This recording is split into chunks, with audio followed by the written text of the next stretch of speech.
How to Train Your Dragon is an animated movie that came out in 2010. And the film, we see the friendship of a teenage boy and his dragon and how that friendship changes the future of his people. When people hear How to Train Your Dragon, they probably think about the movies first. Like, I think about the movies first because that's what I came across. But to a lot of people, they think about the book series that it's based on. When I learned that the movies were based on a book series, I wanted to read every single one out there because if I love the movies so much, of course I'm gonna love the books. So when Christmas came, there was a sale going on and I bought the whole book series. So in this video today, I want to talk about the first book in the How to Train Your Dragon series called How to Train Your Dragon. Before I even picked up this book, the only thing I knew about the book series is that Astrid was not in them. When I picked up this book and I read the back, I was left questioning, do I even know what How to Train Your Dragon is? On the back of the book, it says, you are here to prove yourself a Viking hero, and it is an ancient tradition of the hooligan tribe that you should first catch your dragon. What? From what I know of the movies, the Vikings and the dragons are enemies. The dragons attack and destroy their homes, they take their animals, and Hiccup is trying to kill a dragon to prove himself a Viking warrior, and his dad is trying to find the dragon's lair so he can wipe all of them out. But in the book, the humans and the dragons live amongst each other. The dragons are described to be the same size as a house cat, and they use the dragons for hunting and fishing. Throughout this book, there's a lot of drawings of the characters, which I think are so funny. I'll put them on the screen for you guys to have a look at. So in this book, Hiccup is about 10 and a half, and they have to prove themselves as Viking warriors. In order for them to become men of their tribes, they all have to go and catch a dragon. So the boys from the tribe are all there. Fishleg is there, Snotlout is there, and they have to go to this cave of sleeping dragons and grab a dragon and bring it back. If they don't come back with a dragon, they get banished from their tribe because they didn't prove their worth, and if they don't come back, that means that they've died. So either way, you have to come back with a dragon or you're not part of the tribe anymore. So we have these 10 boys all going up a mountain to steal a sleeping dragon. Fishleg has a sneezing issue. He goes into the lair and he's trying to get his dragon and he sneezes, waking up the rest of them. So he doesn't have a dragon, and Hiccup's like, I don't want him to be banished from the tribe, so he gives him the dragon that he collected,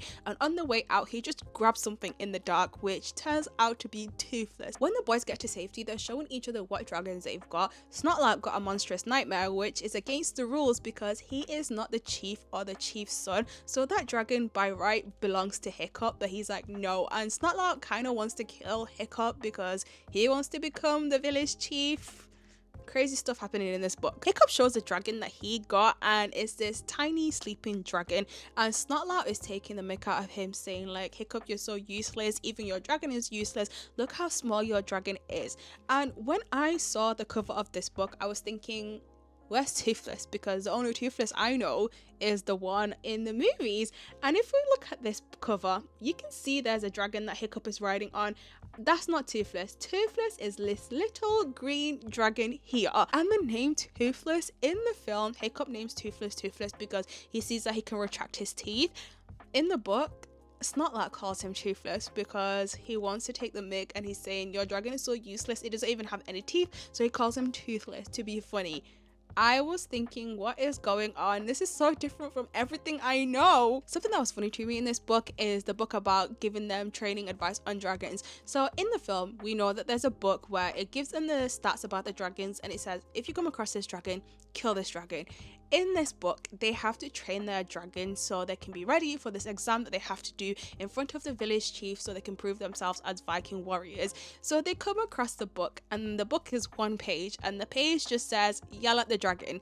And Hiccup doesn't want to do that. He is gentle parenting Toothless so Toothless can do what he wants him to do, and they just get along. But Toothless is really cheeky. One of the biggest difference in the films and the book is the fact that the dragons can speak.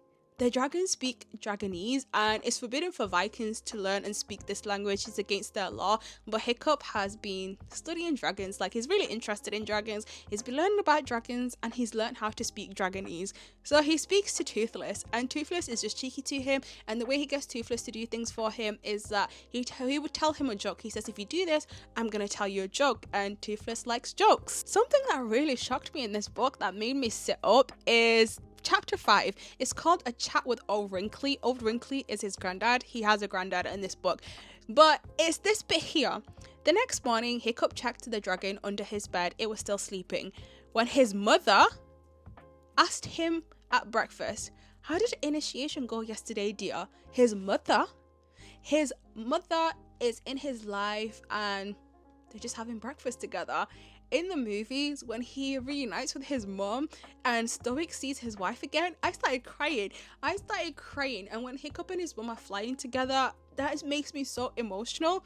And in the book, they're just having breakfast together. As I was reading this book, I just kept thinking, how did we go from the story in the original source material to the story in the films? Because the story in the films, I love it. It's amazing. And the story in this, it was very interesting. Like, this book is targeted at a younger audience. And from what I've seen from people who've read the books, they said as the books go on, they go onto mature topics and it gets way darker. So I can't wait to see what's going to happen in them. As the story is going on, is their exam day now. So another tribe, the Meathead tribe, have also come because their boys are also taking the exam as well. And the Meathead tribes are like their enemies. So they're all the boys are taking their exam. It's about 20 of them.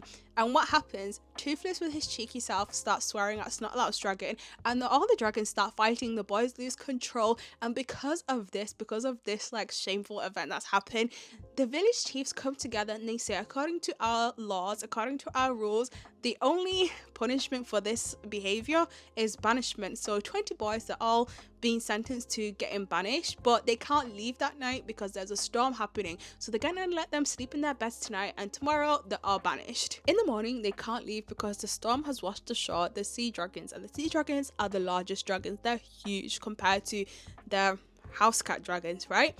So they don't know if this dragon is gonna attack them, and the only thing that they know is to yell at dragons. So they're all at the top of the mountain yelling at the dragon to go away, but the dragon doesn't listen. They hold a meeting in the town hall and they don't know what to do. They don't know how to speak to this dragon because none of them can speak Dragonese because it's been outlawed.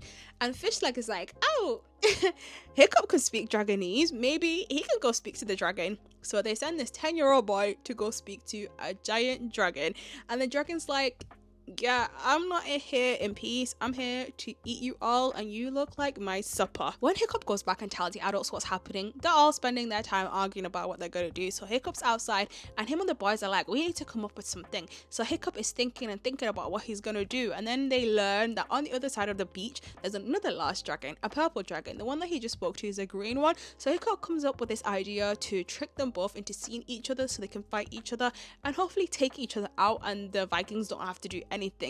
But the green dragon absolutely destroys the purple dragon. All the other dragons have gone into hiding because they're scared. The only reason why they listen to humans is because the humans are bigger than them and they give them food, right? But this dragon is way bigger than the humans, so they've gone into hiding to see who wins this match, and then whoever wins is their new master. When the green dragon defeats the purple dragon, it turns back to Hiccup and it swallows Hiccup, and while Hiccup is on the inside, he is trying to survive. And also inside this dragon, which is so cool, is previous like victims that their spirits are like trapped inside this dragon and they're like singing. So while Hiccup is in there, he plugs up the fire holes of the dragon and he manages to escape because Toothless goes inside the dragon's nose and gets the dragon to sneeze up Hiccup. But when he tries to fire attack them, it just explodes, and that's how they win this match. Because of this fight, Hiccup's knocked out, Toothless is injured to the point where they think he's passed away. They're holding a Viking funeral for him. So when Hiccup wakes up, they tell him about the funeral and he's like, wait, he could still be alive, maybe he's just having a dragon sleep. But by the time he gets there, they've already lit Toothless on fire, and Toothless wakes up, and the book ends where Toothless and Hiccup are celebrated as heroes. I really enjoyed reading this book because it was so interesting. Every single second I was like, what? This happened in the book. This is so different. And because of this book and the things that I've learned, I'm really excited to read the rest of the series and find out what else is going on in these book series. What is different? Apart from the names, How to Train Your Dragon, Hiccup, Snotlout, Stoic, all those names, nothing is the same. Everything is different. Hopefully you enjoyed this video and you'll join me in my journey as I'm reading these books, because anytime I read a book, I'll be on here letting you know what's happening in these books and what I thought about them. So make sure you give me a like and a subscribe. And if you've read these books, which one was your favorite one? Because I'll keep an eye out for that one. So I'll see you in my next video. Bye!